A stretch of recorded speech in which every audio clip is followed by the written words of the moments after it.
Come in.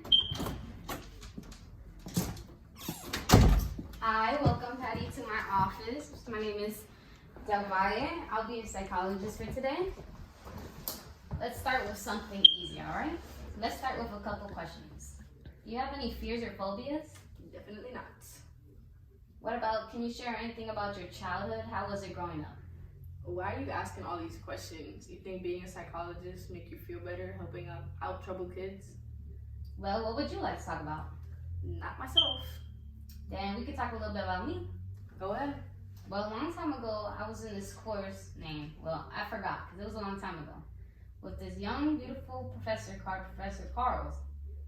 I had to do the assignment where we learned about our purpose, and mine happened to be investigative and artistic work using my personality traits of extroversion and feelings and my strengths and talents of includer and woo to help others in need and build relationships with others.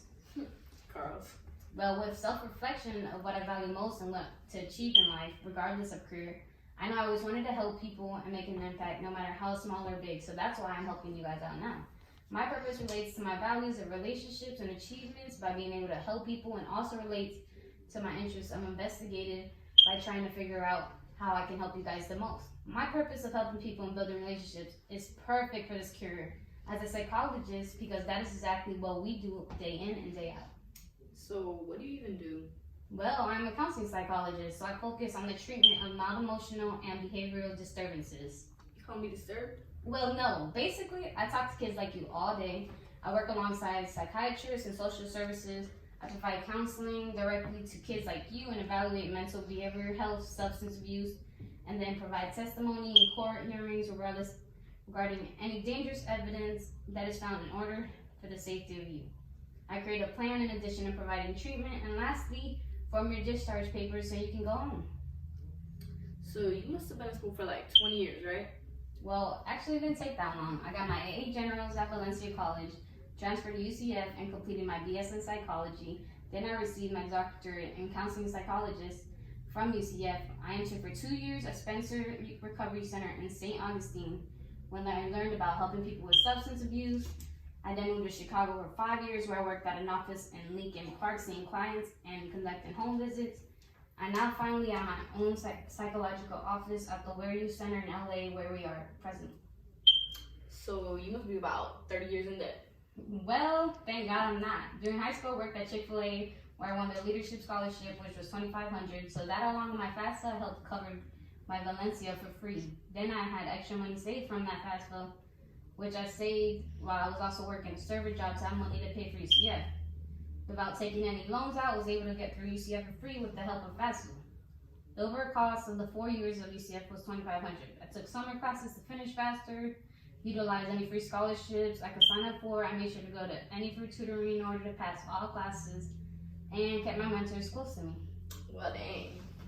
You see, this job is not that easy. You must be able to talk to people and get out of your comfort zone. Be professional and put your feelings aside at all times for the best of your patients. You must be able to make sure that you're well educated on child development and child psychology. So if you have all this education and all these skills, then why can't you just tell me what's wrong with me so I can go home and be with my family? Well, it's not as simple as that. You have to be able to communicate with me so we can figure out what's the best plan for you. So would you like to try again?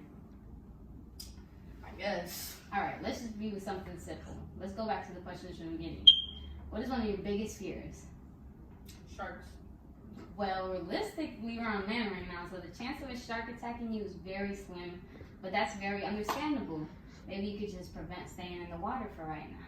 How about your family? Do you have any siblings or anything like that? Yeah, I have 3 brothers and a sister. And where are you in that line? I'm the oldest, but those are not my kids. Well, it's reasonable for you to feel left out at times, being the oldest, having to take the responsibility of watching those kids, but that's not your responsibility. You should just be a kid and be able to live your best life. But what am I supposed to do if I just can't? I'm not in control. Well, you just have to go with the possibility of the good things. You can't look at the bad things like that. So can I go now? Yes, you can. See you next week.